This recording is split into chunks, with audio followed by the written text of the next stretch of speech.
Hi guys, in the previous video we took a look at parts 1 to 4 of the reading and use of English paper. But in this video we're going to look at parts 5, 6 and 7. Instead of focusing on grammar and vocabulary, these tasks focus more on your reading comprehension and how well you understand texts. So we're going to take a look at exactly what you have to do in each of these tasks and also some ways that you can improve your skills so you can do really well come the day of the exam.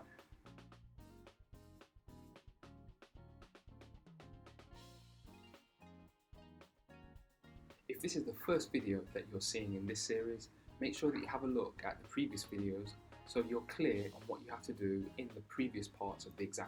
But let's continue with part 5. In part 5, you get a longer text, which is about 800 words long, and this text is usually an extract from a book, a newspaper, or a magazine. And with this text, there are 6 multiple choice questions. For each question that you get right, there are 2 points available. So you can score a maximum of 12 marks on this task. Here, you're being tested on identifying the opinion of the writer, details within the text, and the purpose of the text.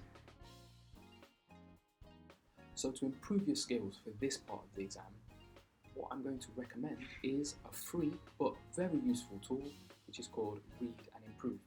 This is produced by Cambridge English, and what this website allows you to do is to read high-level texts at a C2 level, and to show that you've understood it, you need to write a summary of the text. Once you've written your summary, the program checks what you've written and gives you feedback to tell you what level your summary is at.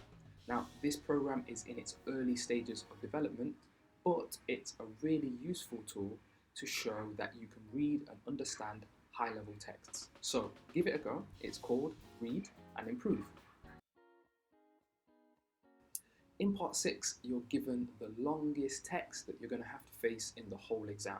It's around 1,000 words long, and 7 paragraphs have been removed from this text and jumbled up.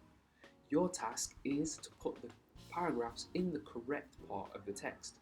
But to make this a little bit more challenging for you, 1 extra paragraph is given to you that you don't need. So there are 7 gaps in the text, but 8 possible paragraphs to choose from. For each correct answer here, you get 2 marks, so in total you can score 14 marks on this task. Here you're being tested on your ability to understand the structure and overall meaning of the text. So to improve your skills for this part of the exam, it's really important to read a wide variety of texts in English from different sources. So magazines, newspapers and books are all good options, but it's really important to challenge yourself with what you're reading. A good place to find texts on different topics is the Guardian newspaper, so maybe you could give that a try. It can be quite difficult to prepare for the missing paragraph element of this task. Don't worry, I'm not going to suggest that you print out a text, cut it up into different paragraphs, mix up the paragraphs and then put it back together again. Although you could, but there are teachers and examiners who have put practice material online that you can use. There are 3 main examples for this that are really good. The first is Flojo, the second is ESL Lounge, and the third is Exam English. So maybe you could give those a try.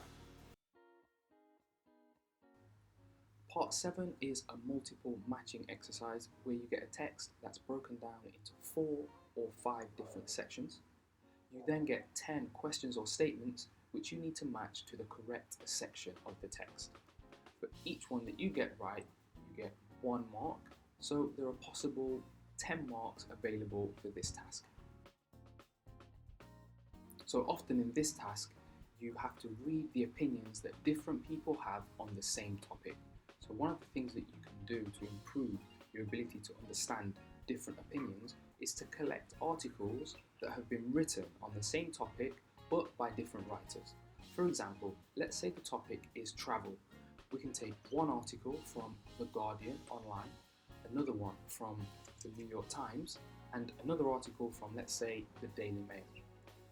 What you can do then is read each of the articles and write a short summary to explain what each writer thinks. So that's the end of the episodes on reading and use of English. But coming up next, we're going to have writing, so stay tuned and look out for that.